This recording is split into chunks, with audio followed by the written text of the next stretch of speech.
स्वयं Prabha, digital India, educated India.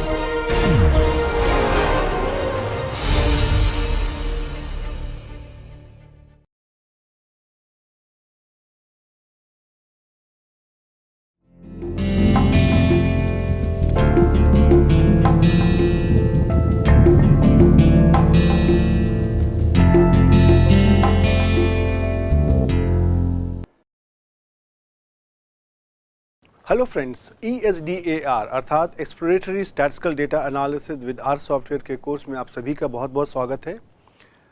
आपको याद होगा कि पिछले टर्न पर हम लोगों ने arithmetic mean, weighted arithmetic mean इत्यादि की बात करी थी और उसी के अंत में मैंने आपको ये भी समझाया था कि अपने डेटा के अंदर हम जो भी हमारा फ्रीक्वेंसी कर्व होता है उसको हम भिन्न भिन्न हिस्सों में पार्टीशन कर सकते हैं और ये जो हमारी पार्टीशनिंग होती है ये भी मुझको उस डेटा के अंदर छुपी हुई बहुत सारी इन्फॉर्मेशन के बारे में बताती है। जैसा कि मैंने आपको बात करी थी कि अगर मेरे पास कोई डेटा है उसको अगर मैं दो बराबर हिस्सों में बांटने की कोशिश करता हूँ, यहाँ पे आपको ये सावधानी बरतने की कोशिश है कि जब मैं कह रहा हूँ कि मैं उनको डेटा को दो हिस्सों में बांटने की कोशिश करता हूँ, उसका मतलब ये नहीं है कि मैं डेटा की वैल्यूज़ को दो हिस्सों में बांट रहा हूँ। राइट, यहाँ पर मैं बात कर रहा हूँ कि जो हमारा फ्रीक्वेंसी कर्व है, फ्रीक्वेंसी कर्व को मैं दो हिस्सों में ऐसे पार्टीशन करता हूँ कि जो भी हमारी एक्स एक्सिस पर वैल्यू है वह उस टोटल फ्रीक्वेंसी को दो बराबर हिस्सों में बांटे, फ्रीक्वेंसी को बांटे। डेटा की बात मैं फिर नहीं कर रहा हूँ। ओके, और इस तरह की वैल्यू से हमको क्या एडवांटेज होता है कि मुझको वह वाली डेटा की वैल्यू मिल जाती है जिसके नीचे और उसके ऊपर आधी आधी वैल्यूज़ होती हैं। जैसे मैंने आपको एक उदाहरण भी लिया था कि अगर किसी क्लास में मान लीजिए 100 स्टूडेंट्स हैं और अगर हमको अगर ये पता करना है कि उन स्टूडेंट का जो भी एग्ज़ाम हुआ है उसमें जो उनके नंबर आए हैं उसके बारे में हम क्या इन्फॉर्मेशन ले सकते हैं। अब यहाँ पे कई तरह के हमारे पास सिचुएशंस हो सकती हैं। सपोज़ कि मैंने सारे स्टूडेंट्स के हमने स्कोर्स हैं या जो उनके नंबर हैं, मार्क्स हैं, उनको मैंने लिखा और उनको मैंने एक फ्रीक्वेंसी कर्व प्लॉट कर दिया।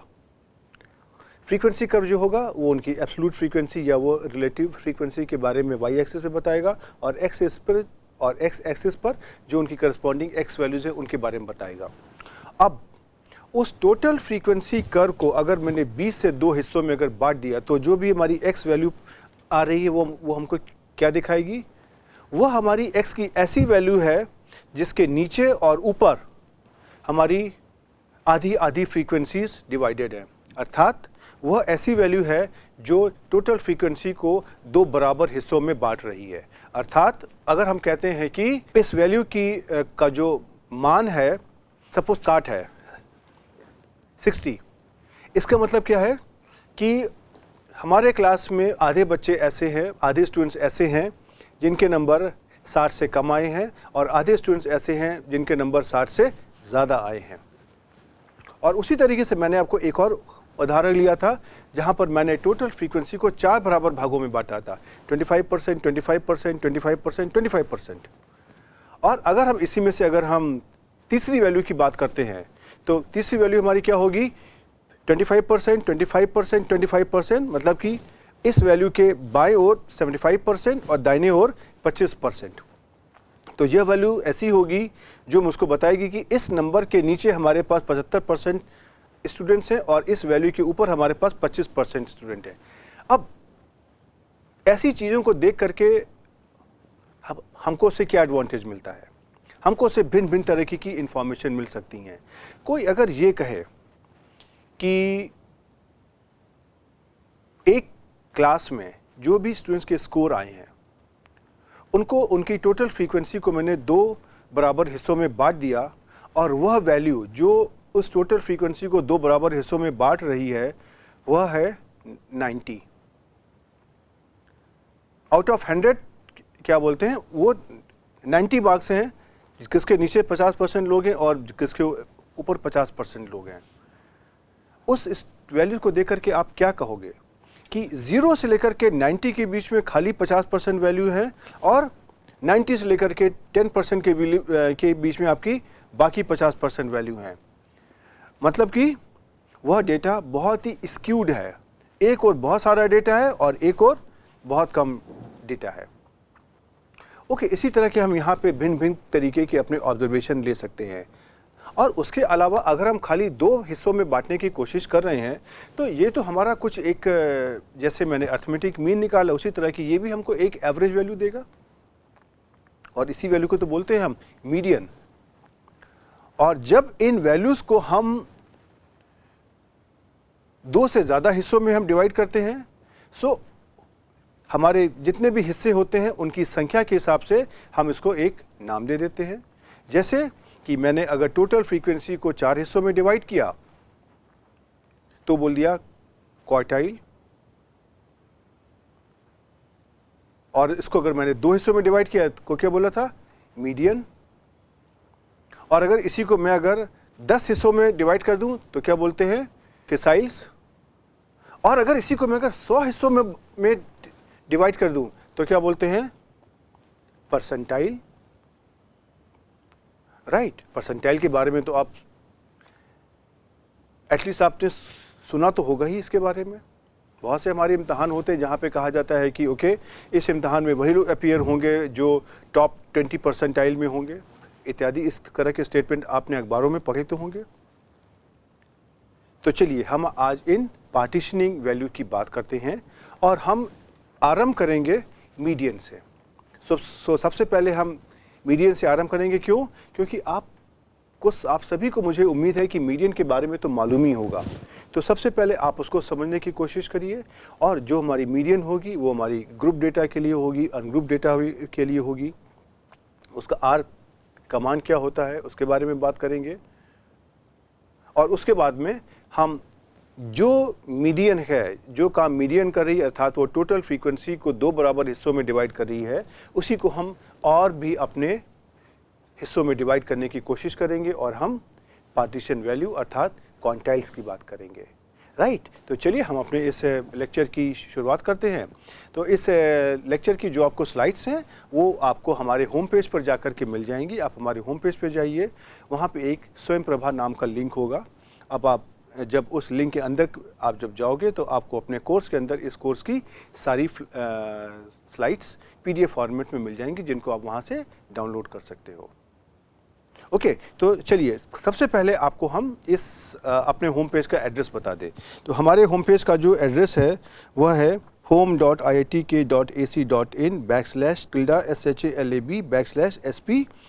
और अगर आपको इस एड्रेस पर भी जाने की अगर आपको दिक्कत हो रही है तो आप इस QR कोड को स्कैन कर लीजिए, और इसको स्कैन करने के लिए आप अपने फ़ोन में जो भी उपलब्ध कोई भी फ्री का कोई एप्लीकेशन हो आप उसको इस्तेमाल कर सकते हैं। और जब आप इस QR कोड को स्कैन करेंगे तो वो आपको डायरेक्ट इसी एड्रेस पर ले आएगा। ओके, और अगर आपको इसमें भी कोई दिक्कत हो रही है तो आप इंटरनेट में किसी भी सर्च इंजन में चले जाइए और वहाँ पे जा कर के आप हमारा नाम टाइप करिए और हमारा जो इंस्टीट्यूशन का नाम है IIT कानपुर, आप उसको टाइप करिए। उम्मीद करते हैं कि आपको मेरा होम पेज वहाँ पर मिल जाएगा। वहाँ से आप स्वयं प्रभा के लिंक के अंदर जा कर के आप इन स्लाइड्स को डाउनलोड कर सकते हैं। ओके, तो चलिए अब हम सबसे पहले पार्टीशनिंग वैल्यू की बात करते हैं। ओके, पिछले लेक्चर में हम आपको इसका कुछ उदाहरण देकर भी हम आपको बता चुके हैं। तो जैसे कि आपका कोई भी देखिए फ्रीक्वेंसी डिस्ट्रीब्यूशन होता है, उस फ्रीक्वेंसी डिस्ट्रीब्यूशन का आप एक फ्रीक्वेंसी कर्व प्लॉट करते हो, और जो फ्रीक्वेंसी डिस्ट्रीब्यूशन होता है वह आपको जो डेटा की जो वैल्यूज़ हैं वो किन किन जगह पर किस तरह से कॉन्सेंट्रेटेड हैं उसके बारे में बताने की कोशिश करते हैं। और इसीलिए हम इसको कहते भी हैं फ्रीक्वेंसी डिस्ट्रीब्यूशन, अर्थात फ्रीक्वेंसी का डिस्ट्रीब्यूशन कहाँ पर, जो हमारे डेटा की रेंज है, अर्थात उस डेटा की रेंज में भिन्न भिन्न हिस्सों में हमारी फ्रीक्वेंसी किस तरीके से कॉन्सेंट्रेटेड है उसी के बारे में तो बात करते हैं। राइट, और हम इसी फ्रीक्वेंसी का अगर हम फ्रीक्वेंसी कर्व अगर हम प्लॉट करते हैं तो अगर हम इसके यहाँ पे भिन्न भिन्न हिस्से करते हैं, हम इसके 4 हिस्से करते हैं, 2 हिस्से करते हैं, 8 हिस्से करते हैं, 10 हिस्से करते हैं, 100 हिस्से करते हैं, उसकी बेसिस पर ये हमको अलग अलग तरीके की इंफॉर्मेशन देने की कोशिश करेगा।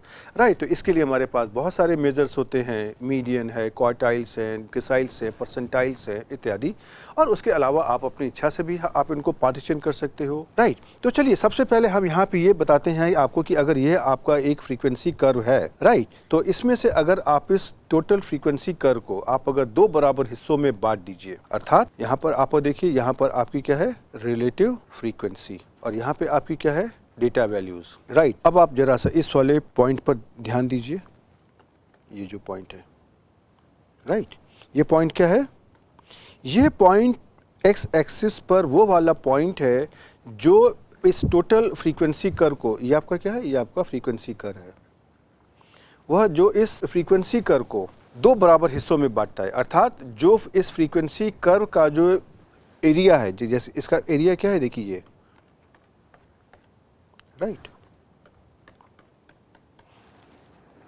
यह इस एरिया को दो बराबर हिस्सों में देखिए बांट रहा है, तो दो बराबर हिस्सों में बांट रहा है, और ये काहे का आपका एरिया है, ये आपका फ्रीक्वेंसी कर्व का एरिया, अर्थात जो इसके अंदर वैल्यूज होंगी वो आपकी फ्रीक्वेंसीज होंगी, अर्थात कि यहाँ से लेकर के यहाँ तक में आपकी 50% वैल्यूज हैं, और यहाँ से लेकर के यहाँ तक आपकी 50% वैल्यूज हैं। ओके, तो यह जो वैल्यू होती है जहाँ जो टोटल फ्रीक्वेंसी को दो बराबर हिस्सों में बांटती है, इसको हम कहते हैं मीडियन। ओके, तो जो मीडियन होती है यह भी देखिए हमको एक अलग तरीके का जो एवरेज वैल्यू है उसके बारे में बताने की कोशिश करती है, या हम एक और भाषा में कहें तो हम ऐसे कह सकते हैं कि यह जो भी हमारे डेटा की सेंट्रल टेंडेंसी है उसको हम एक एवरेज के तौर पर अगर नापना चाहते हैं तो यह भी हमारे एक एवरेज को निकालने का तरीका बताती है। ओके, अब अगर आप इसको मीन और मीडियन को आपस में आप अगर कंपेयर करने की कोशिश करिए तो देखिए दोनों में क्या फ़र्क आएगा।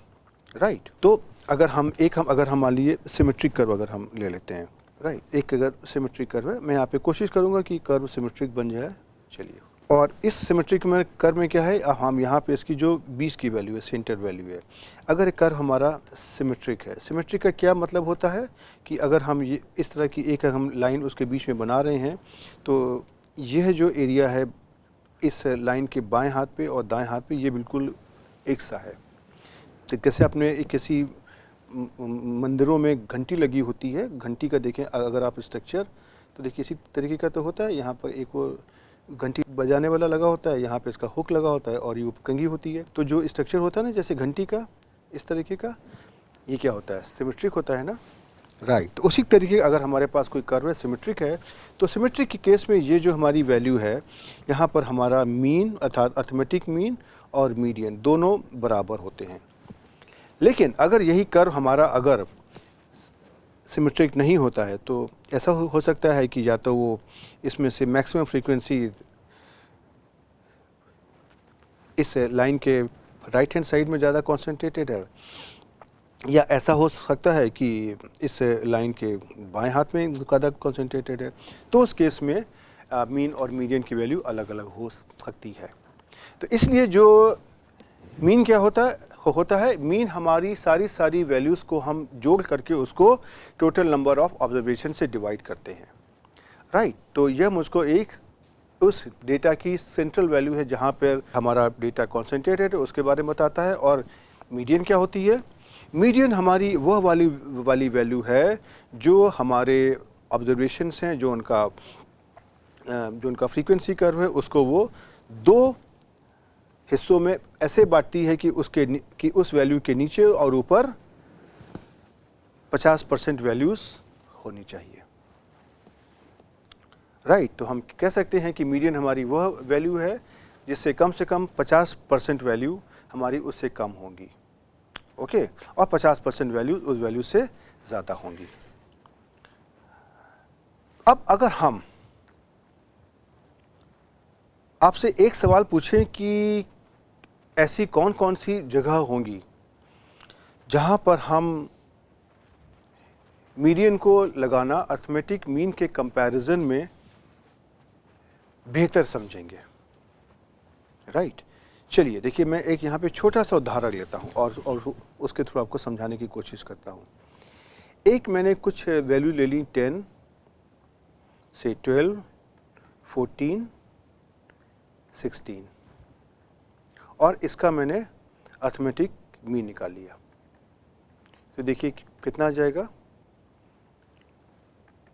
22 प्लस 14 प्लस 16 डिवाइडेड बाई 4 अर्थात 22 प्लस 30 डिवाइडेड बाई 4 अर्थात 52 डिवाइडेड बाई 4 अर्थात 13। ओके, अब जरा सा आप इस एवरेज वैल्यू को देखिए और इस आप इन चार वैल्यूज़ को देखिए, 10, 12, 14, 16। तो आपको लग रहा है ना कि 13 यहीं कहीं तो बीच में फिलाई करेगी। ओके, अब इसी डेटा में जरा हम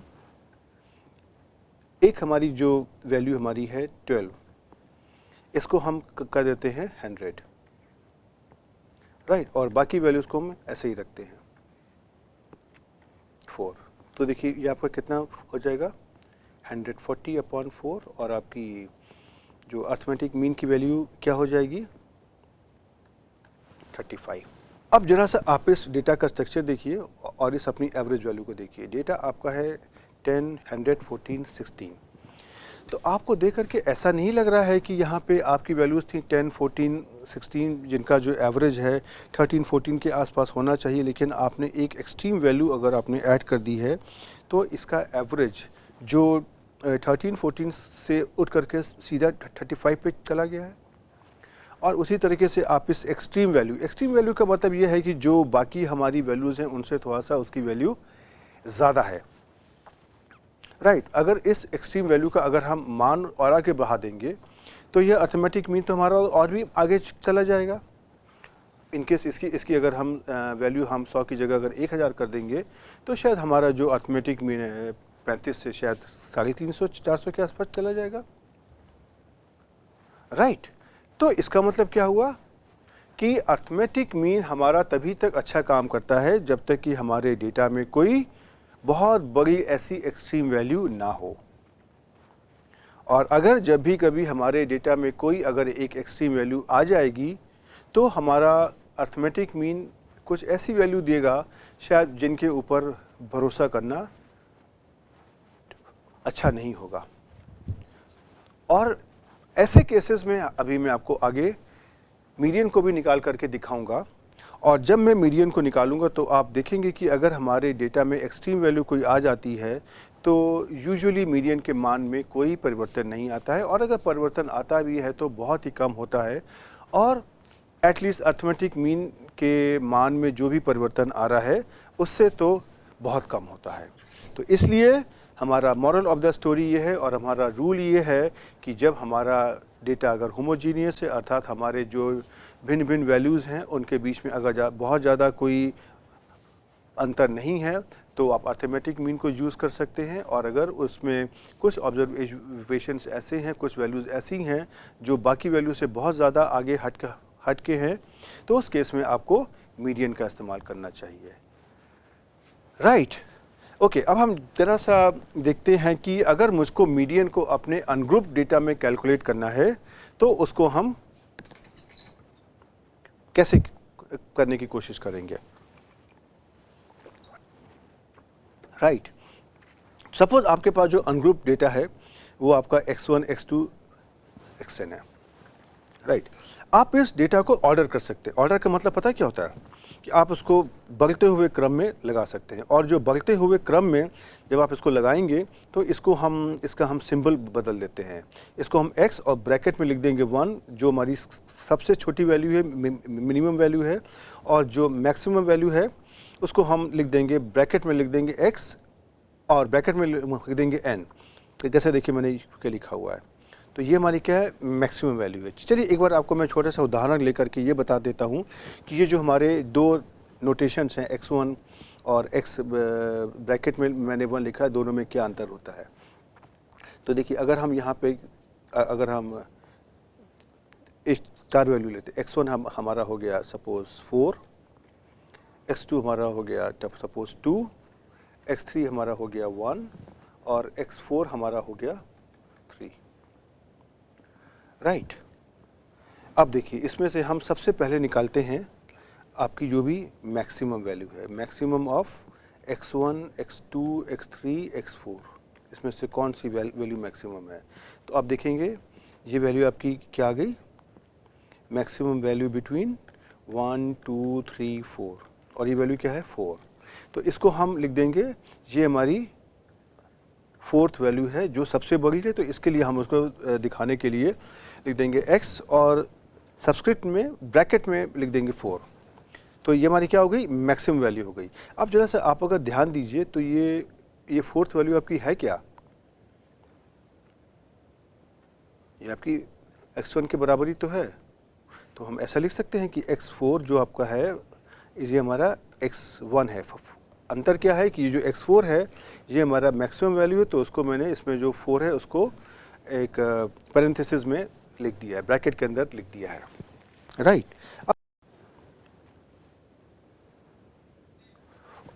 और अब इसके बाद इसमें से जो हमारी सेकेंड लार्जेस्ट वैल्यू है अर्थात x3, हम उसको निकालने की कोशिश करते हैं। तो ये क्या होगी, ये हमारे जो बाकी बचे नंबर हैं 1 2 3, इसमें से जो सबसे बड़ी वैल्यू होगी ये वही तो होगी। तो क्या हो गया 3, और 3 आपका देखिए क्या है, ये आपका x4 की वैल्यू के बराबर है।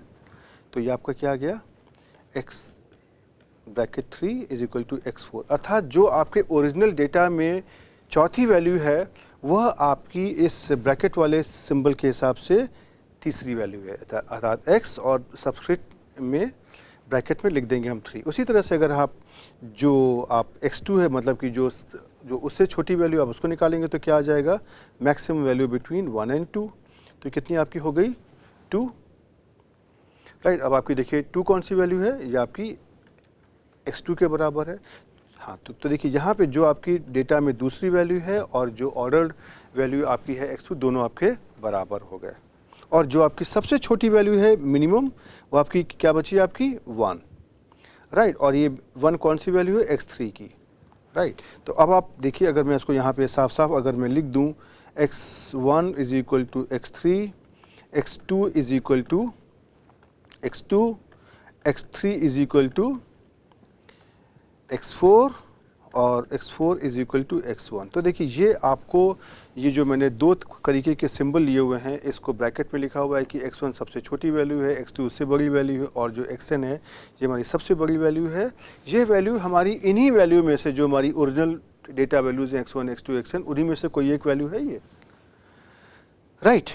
अब तो जब हमारा ओरिजिनल डेटा एक किसी ऑर्डर्ड तरीके से अरेंज हो गया, उसके बाद में आपके पास दो ऑप्शंस हैं। या तो आपके जो नंबर ऑफ ऑब्जर्वेशन है जिनको मैंने दिखाया है स्मॉल n से दिखाया हुआ है, राइट, ये जो लिखा हुआ है स्मॉल n, अगर ये हमारा ऑड इंटीजर हो सकता है या ये हमारा इवन इंटीजर हो सकता है। ऑड इंटीजर का मतलब हमारा 3 हो सकता है, 5 हो सकता है, 7 हो सकता है, 9 हो सकता है। और इवन इंटीजर के क्या मतलब है कि 2 4 6 8 इत्यादि, ऐसा कोई नंबर हो सकता है जो कि 2 से पूरा डिविजिबल हो। तो दोनों के केस में अगर मुझको मीडियन डिफाइन करनी है तो इसका तरीका देखिए हमारा ऐसे है। अगर हमारा n इंटीजर है और जो ऑड है, अगर n हमारा ऑड इंटीजर अगर है, तो हम अपने इस ऑर्डर्ड ऑब्जर्वेशंस में से n प्लस 1/2 अर्थात n प्लस 1/2 जो हमारी वैल्यू है उसको हम ले लेंगे और वही हमारा मीडियन होगा। और अगर हमारा n इवन इंटीजर अगर है तो हम जो भी अपनी ऑर्डर्ड वैल्यू में से n/2 वैल्यू लेंगे और हम n/2 प्लस 1 वैल्यू लेंगे, अर्थात कि जो भी हमारे नंबर ऑफ ऑब्जर्वेशन है उसका जो n/2 ऑब्जर्वेशन है और n/2 प्लस 1 ऑब्जर्वेशन है उसको लेंगे और उसको हम 2 से डिवाइड कर देंगे, और यह जो भी कोई वैल्यू आएगी ये हमारी मीडियन होगी, राइट। तो आपने देखा कि जो हमारा ऑर्डर्ड के या जो हमारा अनग्रुप्ड डेटा के केस में हमें सिर्फ खाली इतना ही करना है कि मुझे अपने डेटा को इंक्रीजिंग ऑर्डर में अरेंज कर लेना है, जैसे x1 less than equal to x2 करते करते यहाँ कहीं पे xn minus 1 less than equal to xn, ये आपका हो गया।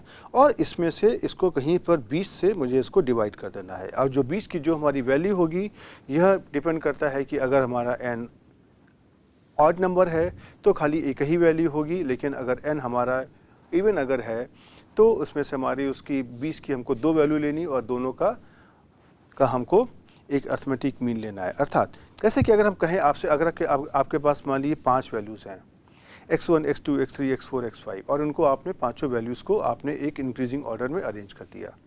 अब अगर जब आपका क्या हो गया, आपका यहाँ पे n ऑड हो गया, तो आपकी जो 20 की वैल्यू क्या होगी, थर्ड होगी। तो जो भी आपकी ऑर्डर ऑब्जर्वेशन में जो आपकी तीसरी वैल्यू आएगी वो आपकी मीडियन होगी। लेकिन अगर हम मान लीजिए यहाँ पे कर दें, अगर हमारे पास 6 ऑब्जर्वेशन है, x1, x2, x3, x4, x5, x6, अब मुझे बताइए 20 का ऑब्जर्वेशन कौन सा होगा? राइट, 20 में तो कुछ भी नहीं है, तो हमने क्या कर दिया कि 6 को मैंने 2 से डिवाइड कर दिया, तो हमारा क्या उत्तर आ गया, 3। तो जो हमारा तीसरा ऑब्जर्वेशन है और जो हमारा चौथा ऑब्जर्वेशन है, उसको दोनों को मैंने कंसीडर कर लिया और दोनों का मैंने मीन निकाल लिया। राइट, तो यहाँ से मुझको अपने इस मीडियन की वैल्यू मिल जाएगी। राइट, चलिए अब हम आपको पहले ये दिखाते हैं कि मीडियन अगर हमारे पास कोई ग्रुप डेटा है उसमें कैसे निकाला जाए। अर्थात ग्रुप डेटा में जो हम मीडियन निकालते हैं उसका थोड़ा सा हमारा एक तरीका अलग होता है, लेकिन आप अगर देखेंगे कि जब भी हम इसको R में निकालने की कोशिश करेंगे तो हमारा इसका कमांड एक ही होगा। और जैसा मैंने आपको इस विषय को लेकर मैंने अर्थमेटिक मीन के केस में भी आपको बताया था कि जो भी हमारा अर्थमेटिक मीन होता है, चाहे वो ग्रुप डेटा के लिए हो या वो अनग्रुप डेटा के लिए हो, अगर आपका डेटा में कोई ऐसी बहुत बड़ी समस्या नहीं है तो जो भी आप अर्थमेटिक मीन निकालते हो अनग्रुप डेटा के लिए, ग्रुप डेटा के लिए, उसको मीन कमांड से उसमें कोई भी अंतर नहीं आएगा। राइट, अगर डेटा में बहुत ज़्यादा वेरिएशन है तो आपका ग्रुप मीन और जो अनग्रुप मीन है दोनों की वैल्यूज में अंतर आ सकता है। उसी तरह का हमारा यहाँ पे कारण यहाँ भी होता है, मीडियन के अंदर भी। राइट, लेकिन जो हमारे लिए ये बहुत इम्पॉर्टेंट है कि मैं अपने स्टूडेंट्स को ये एटलीस्ट इन्फॉर्म तो करूं कि आपके पास मीडियन निकालने के 2 तरीके होते हैं और आपको ग्रुप और अनग्रुप डेटा में मीडियन को अलग अलग निकालना चाहिए। वह बात बिल्कुल अलग है कि अगर हमारे पास डेटा बहुत बड़े साइज़ का है तो उसमें से चाहे हम उसको हम ग्रुप की तरह ट्रीट करें, चाहे उसको हम अनग्रुप की तरह ट्रीट करें, दोनों की वैल्यू बराबर आ सकती है या दोनों की वैल्यू में बहुत ज़्यादा अंतर नहीं रहेगा। लेकिन अगर मैं आपसे एक सवाल और पूछूं कि अगर आपके पास सपोज करिए कि 1 लाख ऑब्जर्वेशन है, तो आप उन 1 लाख ऑब्जर्वेशन को आप अपने हाथ से कैसे अरेंज करेंगे और कैसे उसमें से जो उसकी मिडिल वैल्यू है उसको आप निकालोगे? तो अल्टीमेटली आपको उन 1 लाख ऑब्जर्वेशन को तो किसी न किसी फ्रीक्वेंसी टेबल में अरेंज करना पड़ेगा और उसी फ्रीक्वेंसी टेबल्स को देखने के बाद आपको मीडियन की वैल्यू भी मिल जाएगी। राइट, तो इसलिए जब भी हमारे पास ग्रुप डेटा होता है और अगर हम अपनी मीडियन को कैलकुलेट करना चाहते हैं तो हम उसको सबसे पहले एक फ्रीक्वेंसी टेबल में कन्वर्ट करने की कोशिश करते हैं। और फ्रीक्वेंसी टेबल में हम जब भी बनाते हैं तो आपके पास क्लासेस होते हैं, जैसे कि आपने क्लास ले लिया 10 से 20, 20 से 30, 30 से 40 इत्यादि। राइट, अब जब भी हम ग्रुप डेटा में मीडियन निकालने की कोशिश कर रहे हैं तो हम ये एज्यूम करते हैं, हम ये मानते हैं कि हर एक क्लास के अंडर जो भी हमारी वैल्यूज़ हैं वो इक्वली डिस्ट्रीब्यूटेड हैं। इसका क्या मतलब है? जैसे कि अगर हम कह दें कि मान लीजिए एक वैल्यू यहाँ पे लिखी है 10 और यहाँ पर लिखी हुई है 20 और इसके बीच में आप मान सकते हो 11, 12, 13, 14 करके इस तरह की वैल्यू लिखी हुई हैं। तो ऐसा भी तो संभव है कि अगर 10 से 20 वाला जो हमारा क्लास है, सपोज़ इसकी हमारी फ्रीक्वेंसी है 50, मतलब कि इसकी में हमारे पास 50 ऑब्जर्वेशंस हैं। अब ऐसा भी तो हो सकता है कि आपके 11 पर सपोज़ 45 ऑब्जर्वेशन है 45 और आपका जो भी 12 पे कोई भी वैल्यू नहीं है, 13 पर आपका एक वैल्यू है, उसी तरह से बाकी किसी जगह पर आपके पास 4 वैल्यू और हैं। तो क्या हुआ, इस पूरे इंटरवल में 45 वैल्यूज़ तो खाली बस एक ही जगह पे 11 पर ही कॉन्सेंट्रेटेड है। राइट तो ये हमारा कहने का मतलब है कि जो भी आप अगर 10 से 20 का आप अगर इंटरवल ले रहे हैं तो आप ये मानते हैं कि नियरली मतलब अप्रॉक्सीमेटली अगर आप 10, 11, 12 करके आप पॉइंट बना रहे हो तो आपके 10, 11, 12, 13, 14, 15, 16, 17, 18, 19, 20 इस तरह का आपका डिस्ट्रीब्यूशन होना चाहिए। ऐसा नहीं होना चाहिए किसी की सारी की सारी वैल्यूज़ या ज़्यादातर वैल्यूज़ किसी एक या दो पॉइंट पर ही कॉन्सेंट्रेटेड हैं। राइट तो अब ये एजम्पशन लेने के बाद में अगर हम ये मान लें कि मैंने अपने डेटा को के क्लासेस में डिवाइड कर लिया है और वह क्लास हमारे क्या हैं से हमारे A1, A2, AK और जो NI हमारा क्या है, ये हमारी एब्सोल्यूट फ्रीक्वेंसी अर्थात कि ith क्लास AI में हमारे कितने ऑब्जर्वेशन हैं। अब ग्रुप डेटा में मीडियन निकालने के लिए सबसे पहले मुझको एक क्लास निकालना पड़ता है जिसको बोलते हैं हम मीडियन क्लास और इसको हम इंडिकेट करते हैं AM से। तो AM आपका क्या होगा, A1, A2, AK के बीच में कोई एक क्लास ऐसा होगा जहां पर हमारी मीडियन लाई करेगी, अर्थात उस क्लास के अंदर हमारे जो भी फ्रीक्वेंसी है वह आधी ऊपर और आधी उसके नीचे होगी। अर्थात हम अपने मीडियन क्लास को ऐसे डिफाइन करते हैं कि यह वह क्लास है जिसमें हमारा मीडियन वैल्यू होगी, अर्थात यह क्लास हमारा ऐसा होगा जहां पर पहले से लेकर के m-1 क्लास तक की फ्रीक्वेंसी का सम अर्थात जो उसकी रिलेटिव फ्रीक्वेंसी है उसका सम हाफ से कम होगा और अगर हम पहले क्लास से लेकर के mth क्लास तक की रिलेटिव फ्रीक्वेंसी का सम करेंगे तो वो हमारा आधे से ज़्यादा होगा। ओके अब हम एक काम करते हैं, सबसे पहले तो आपको इसका हम फार्मूला बताते हैं, उसके बाद हम आपको इसको कैलकुलेट करके दिखाएंगे तो आपको ये समझ में आ जाएगा कि ये मीडियन क्लास क्या होता है और इसकी जो बाकी हमारे पैरामीटर्स है वो क्या होते हैं। ओके तो अब यह मीडियन क्लास पता करने के बाद में हम अपने डेटा की मीडियन को इस वाले एक्सप्रेशन से कैलकुलेट कर लेते हैं। तो देखिए यहाँ पे EM क्या है, EM हमारा जो भी हमने अपना मीडियन क्लास लिया हुआ है उस क्लास इंटरवल की लोअर लिमिट है। राइट और उसके बाद देखिए एक यहाँ वैल्यू है DM। DM क्या है, जो हमारा मीडियन क्लास है ये उस क्लास इंटरवल की विड्थ है। और यहाँ पे देखिए एक मैंने लिया FM। FM आपका क्या है, जो आपका मीडियन क्लास है यह उसकी रिलेटिव फ्रीक्वेंसी है। और ये जो हमारा सम लिखा हुआ है ये हमारा पहले क्लास से लेकर के मीडियन क्लास के पहले तक की जितनी भी हमारी रिलेटिव फ्रीक्वेंसी है यह उसका सम है। इस केस में हम अपनी मीडियन को इस फार्मूले की सहायता से निकालने की कोशिश करते हैं और यही उसका फार्मूला होता है। ओके अब हम जरा सा इसी बात को एक उदाहरण के थ्रू आपको समझाने की कोशिश करते हैं।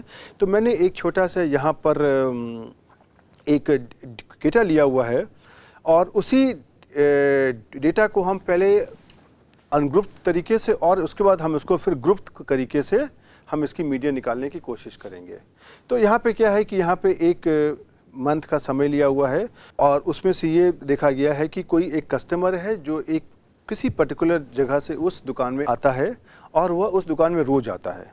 तो हर दिन उसको अपनी जगह से, अपने ऑफिस से, मकान से, घर से, जहाँ से भी आता है वो उस दुकान तक आने में कितना समय लगता है। तो देखिए ये है कि पहली तारीख को उसको 30 मिनट लगे, दूसरी तारीख को 31 मिनट लगे, 30 तारीख को 30 मिनट लगे, 4 तारीख को 30 मिनट लगे, 5 तारीख को 29 मिनट लगे एंड सो ऑन। देखिए ये आपका टोटल 31 दिनों का आपको डेटा दिया हुआ है। राइट तो अब इस डेटा में हमें काम करते हैं, अपना जो पहले मीडियन है उसको हम पहले मैनुअल निकालते हैं और आपको इसी डेटा में हम इसको इवन और करके भी दिखाएंगे। तो सबसे पहले हमें काम करते हैं, हमारे पास यहाँ पे देखिए टोटल 31 ऑब्जर्वेशन है। तो 31 का क्या मतलब हो गया, ऑड। तो अब हमारे पास ऑड इंटीजर है। तो ऑड इंटीजर का मतलब ये है कि जो भी आपकी बीच वाली वैल्यू होगी ऑर्डर्ड वैल्यू में वही आपकी मीडियन होगी। तो इसकी बीच वाली वैल्यू क्या होगी, देखिए n+1/2, अर्थात 31 प्लस 1 डिवाइडेड बाई 2, तो ये कितना हो गया 16। अर्थात अगर हम इस डेटा में जो भी हमारी वैल्यूज़ ये दी हैं 30, 31, 29 इत्यादि, इसको अगर हम इंक्रीजिंग ऑर्डर में रख लें और उसके बाद अगर उसमें से हम जो उसकी 16वीं वैल्यू आ रही है उसको अगर हम निकाल लें तो देखिए उसकी वैल्यू आ जाएगी 26, राइट। और बस खाली आपको ये समझाने के लिए, राइट, कि अगर हमारे पास यही ऑब्जर्वेशन अगर इवन नंबर ऑफ होते, उसको समझाने के लिए मैंने एक अलग से उदाहरण लेने की जगह मैंने इसी उदाहरण में मान लिया कि सपोज आपके पास 30 ऑब्जर्वेशन है, तो आप ये मान सकते हो कि आपका जो अंतिम दिन का ऑब्जर्वेशन आपने हटा दिया यहाँ से, तो आपके पास टोटल आपके पास 30 दिन के ऑब्जर्वेशन हो गए। तो अब 30 दिन के ऑब्जर्वेशन में आपने क्या समझा, आपका जो टोटल नंबर ऑफ ऑब्जर्वेशन हो गए आपके इवन।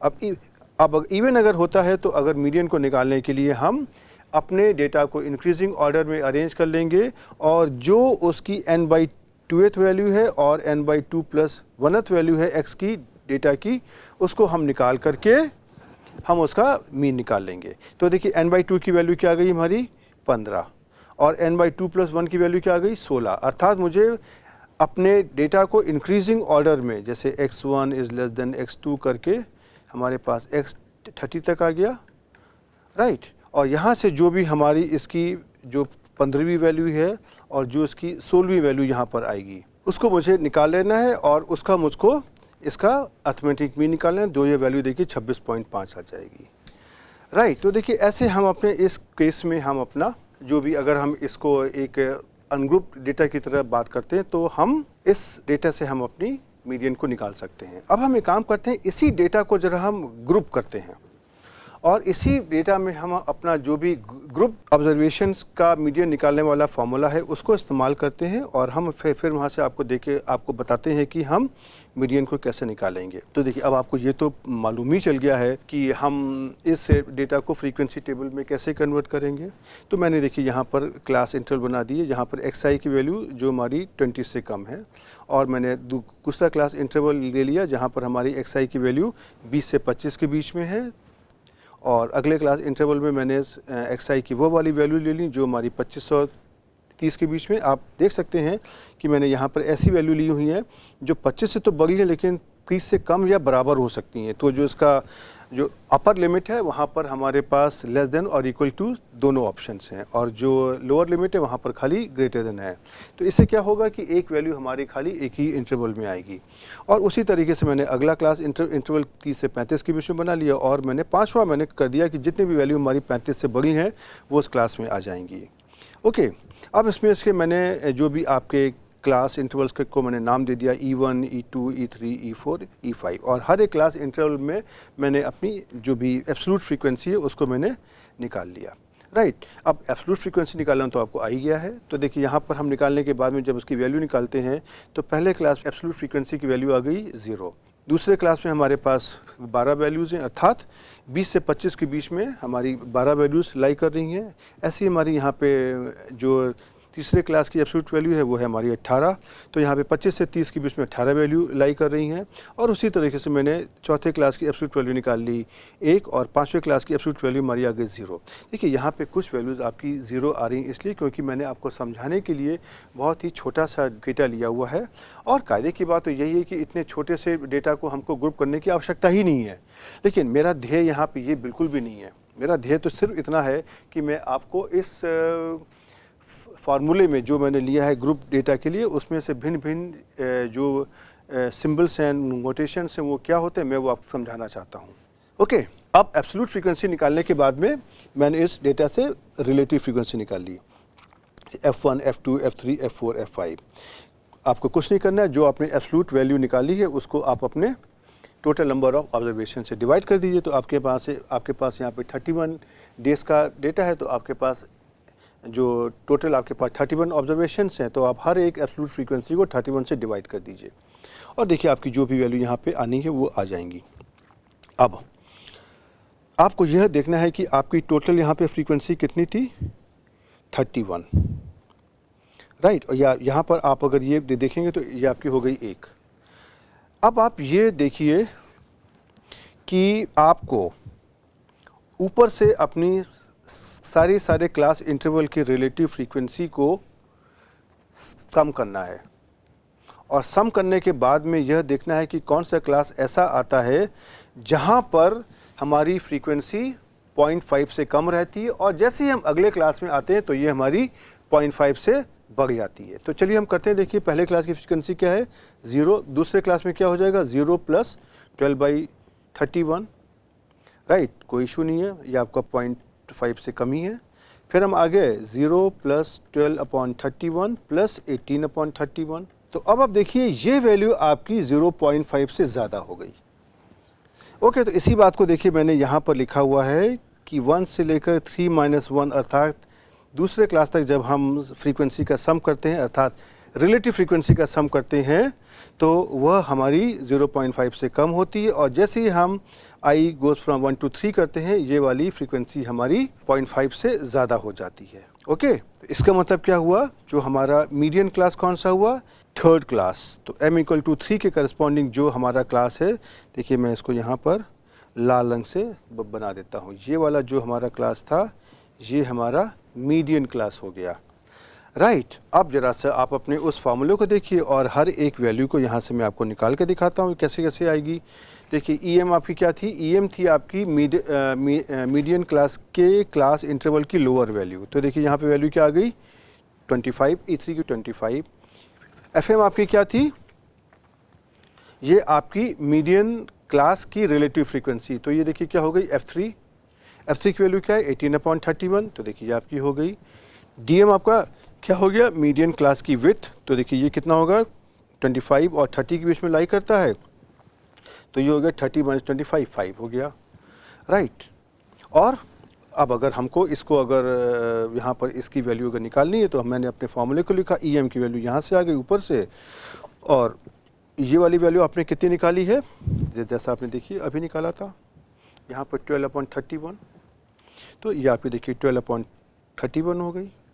और FM आपने कितना निकाला 18/31, आप इसको सॉल्व कर लीजिए, आपकी देखिए 25.97 के आसपास आ जाएगी, राइट। अब मैं आपको एक चीज़ दिखाना चाहूँगा आगे बढ़ने के पहले।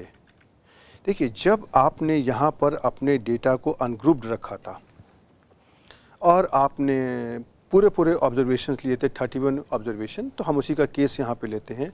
तो 31 ऑब्जर्वेशन के केस में आपकी मीडियन की वैल्यू क्या आई थी 26, राइट। और जब आपने इसी डेटा को ग्रुप फॉर्म में कर दिया तो देखिए वैल्यू क्या आ गई 25.97 के आसपास आ गई अप्रॉक्सीमेटली। तो देखिए दोनों में ऐसा कोई बहुत ज़्यादा फ़र्क नहीं आया है, राइट। तो इसीलिए हम जब सॉफ्टवेयर में आते हैं तो एक्चुअली में सॉफ्टवेयर जो है वो एक एल्गोरिथम के थ्रू इस मीडियन को कंप्यूट करने की कोशिश करता है, राइट। लेकिन उसके पीछे क्या स्टोरी है, उसके पीछे क्या कॉन्सेप्ट है, ये समझना आपके लिए बहुत आवश्यक है और हमारे लिए भी बहुत आवश्यक है कि मैं अपने कर्तव्य का पालन करूं और मैं अपने सारे स्टूडेंट्स को जो भी मुझे पता है उसको मैं सही बताऊं। ओके, और इसी के साथ हम आपको देखिए यहाँ पे एक चीज़ और मैं दिखाना चाहता हूँ कि जिसके बारे में मैं आपको बता रहा था।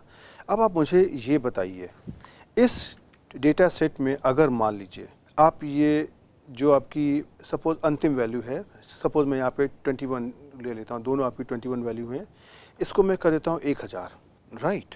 अब मुझे ये बताइए अगर मैंने अंतिम वैल्यू को 1000 कर दिया है तो यहाँ पर जो इसकी मीडियन आपने निकाली है वो क्या है, जो उसका 20 का टर्म, जो उसका 16वां टर्म। तो आपको क्या लग रहा है कि 1000 की वैल्यू को ऐड करने से जो इस डेटा की ऑर्डरिंग पे कोई फ़र्क आएगा? ऑर्डरिंग पे कोई फ़र्क नहीं आएगा, राइट। और अगर फ़र्क आएगा तो इतना ही आएगा कि आपका जो एक ऑब्जर्वेशन आगे पीछे हो जाएगा कि आपका 26 की जगह 25 हो जाएगा। जो उसकी वैल्यू आपने यहाँ पे 26 निकाली है, अगर मान लीजिए 1000 को ऐड करने से अगर ऑर्डरिंग आगे पीछे भी हो रही है तो खाली एक ही ऑब्जर्वेशन से तो आगे पीछे होगी। हो सकता है कि आगे पीछे मान लीजिए आपका या तो वैल्यू होगी 25 या होगी 27 और 26 भी हो सकती है। तो मेरा कहने का मतलब ये है कि अगर आपने अपने डेटा में एक बहुत एक्सट्रीम वैल्यू जहाँ पे सारी वैल्यू 25, 26 इस तरीके से करके थी, वहाँ पे 1000 वैल्यू डाल दी, अगर आपने यहाँ पे अर्थमेटिक मीन निकाला होता तो शायद अर्थमेटिक मीन की वैल्यू बहुत ज़्यादा बढ़ गई होती, लेकिन आपने देखा कि मीडियन के केस में इसकी वैल्यू में बहुत ज़्यादा फ़र्क नहीं आया।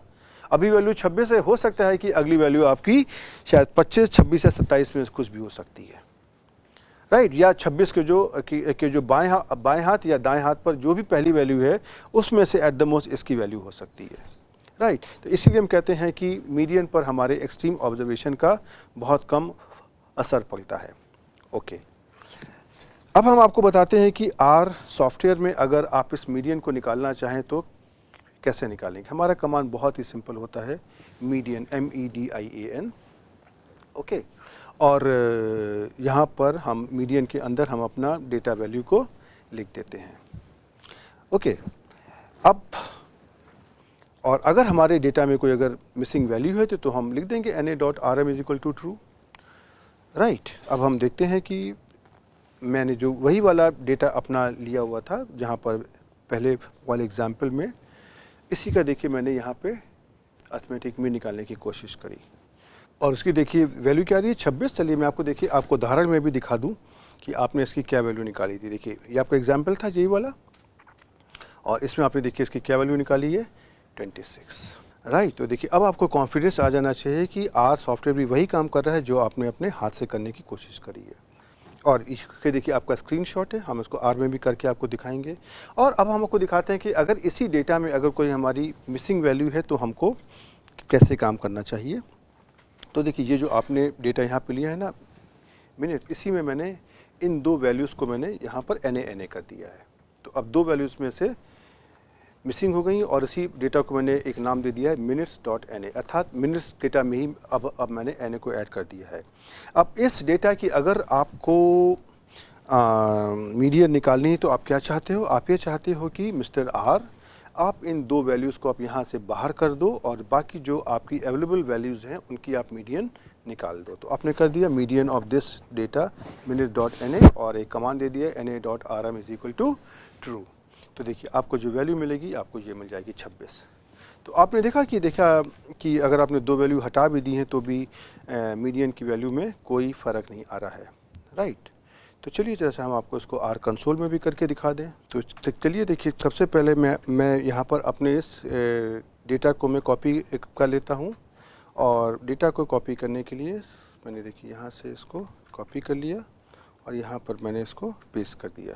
तो देखिए क्या हो गया मिनट्स, राइट। अब इसकी हम मीडियन निकाल लेते हैं, मीडियन मिनट्स, राइट। देखिए ये आ गई 26 आ गई।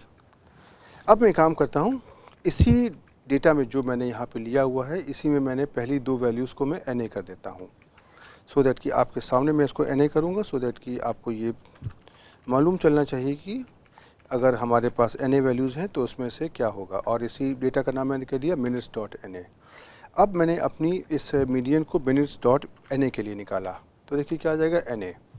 लेकिन जब हम इसमें NA के साथ में हम NA.RM is equal to true कर देंगे तो देखिए आपको इसकी सही वैल्यू मिल जाएगी,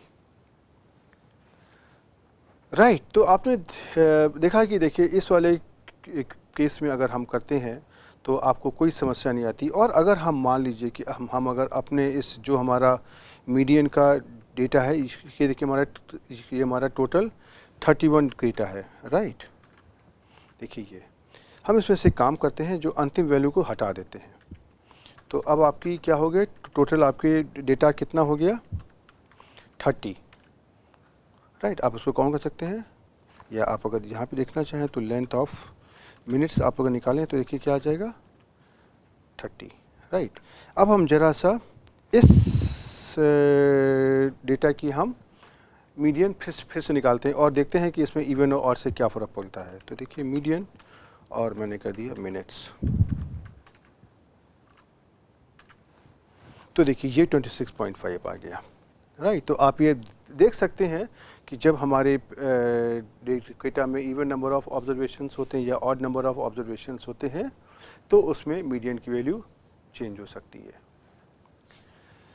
ओके, चलिए अब हम अपनी स्लाइड पर वापस आते हैं और आपको हम यहाँ पे थोड़ा सा क्वांटाइल्स के बारे में बता देते हैं और उसके बाद में हम जो बाकी जो हमारे पार्टीशंस होते हैं उनके बारे में हम अगले लेक्चर में बात करने की कोशिश करेंगे। तो अब इस पूरे लेक्चर को समझने के बाद में आपको क्या लगा? जैसे कि अगर हम इसी उदाहरण को यहाँ पे लें, अगर ये जो आपने डेटा यहाँ पे लिया था, यहाँ पर आपने देखिए 30, 31 इस तरह की बहुत सारी वैल्यूज़ को लिया हुआ है और आपके पास यहाँ पे टोटल 31 डेटा है, राइट? तो अब अगर इस 31 डेटा की अगर हम मान लीजिए फ्रीक्वेंसी कर्व अगर हम प्लॉट करने की कोशिश करते हैं, तो आपने देखा कि इसकी जो मीडियन वैल्यू है वो आपकी 26 के आसपास आ रही है। हाँ, मतलब डिपेंड करता है कि आपके इवन नंबर हैं, ऑड नंबर हैं, लेकिन 26 से 26.5 तो हम कह सकते हैं कि 26 के आसपास ही तो आ रही है। तो इसका मतलब क्या है कि आपके पास जो टोटल आपके पास 30 या 31 ऑब्जर्वेशंस हैं, उनकी जो फ्रीक्वेंसी है उसको आपने इस तरीके से डिवाइड कर दिया है कि जो 31 में से 50% वैल्यू इस 26 के नीचे आ रही हैं और 50% वैल्यू आपकी इस 26 के ऊपर आ रही हैं, राइट? तो ये आपका क्या हो गया? मीडियन। जो बात आपको मैं बार बार समझाने की कोशिश कर रहा हूँ और उम्मीद है कि अब तक आप समझ गए होंगे, लेकिन मैं फिर से एक बार उसको रिपीट करना चाहूँगा कि अगर हम इसी कर्व को अगर हम x और y एक्सिस पर प्लॉट करने की कोशिश करें, तो y एक्सिस पर आपकी क्या आएगी? Relative frequency. कभी कभी मैंने देखा है कि लोग थोड़ा सा कंफ्यूज होते हैं और वह कहते हैं कि जो मीडियन की वैल्यू है वो यहाँ कहीं y एक्सिस पर आती है, राइट? तो इसको एक्चुअली में एसेस कहना कठिन काम है। हम ये ज़रूर कह सकते हैं कि अगर हम रिलेटिव फ्रीक्वेंसी को प्लॉट कर रहे हैं तो ये मिनिमम 0 और मैक्सिमम 1 के बीच में होगी। तो यहाँ कहीं सेंटर में कोई ऐसी एक वैल्यू होगी जिसके करस्पॉन्डिंग आपको जो टोटल फ्रीक्वेंसी हाफ में डिवाइड हो जाएगी। लेकिन आपको तो यहाँ पे फ्रीक्वेंसी की वैल्यू नहीं निकालनी है, आपको जो उस फ्रीक्वेंसी के करस्पॉन्डिंग x की वैल्यू है उसको निकालना है। और यही कॉन्सेप्ट मैं आगे लेकर के जाऊंगा और मैं इसी फ्रीक्वेंसी कर्व को मैं 2 से ज़्यादा हिस्सों में बांटने की कोशिश करूंगा। वह हिस्से हमारे 4 भी हो सकते हैं, 10 भी हो सकते हैं और 100 भी हो सकते हैं। उसके अलावा ये हिस्से हमारी इच्छा अनुसार कुछ भी हो सकते हैं। और यह मैं आपको यहाँ पे बता दूं कि ये जो पार्टीशंस हैं ये हमारे स्टैटिस्टिक्स में जो भी हमारी स्टैटिस्टिकल एनालिसिस होती है और भिन्न भिन्न तरह के हमारे जो टूल्स इस्तेमाल होते हैं उसमें ये बहुत इम्पोर्टेंट रोल प्ले करते हैं। जैसे कि आप में से जो लोग स्टैटिस्टिक्स को थोड़ा सा जानते होंगे, जब हम टेस्ट ऑफ हाइपोथेसिस करते हैं तो उसमें वहाँ पे हम एक लेते हैं लेवल ऑफ सिग्निफिकेंस और हम कहते हैं कि ये लेवल ऑफ सिग्निफिकेंस हमारा 5% है, 10% इत्यादि ऐसे करके लेते हैं। तो यह जो हमारा 5%, 10% लेवल ऑफ सिग्निफिकेंस होता है, ये हमारा क्या होता है? ये हमारा एक तरीके का क्वांटाइल होता है, ये एक तरीके का हमारा परसेंटाइल होता है। ये क्या होता है? इसको हम इसी डिस्कशन को आगे लेकर के अगले लेक्चर में जाएंगे और वहाँ पर हम आपको इन चीज़ों को और विस्तार से सिखाने की कोशिश करेंगे।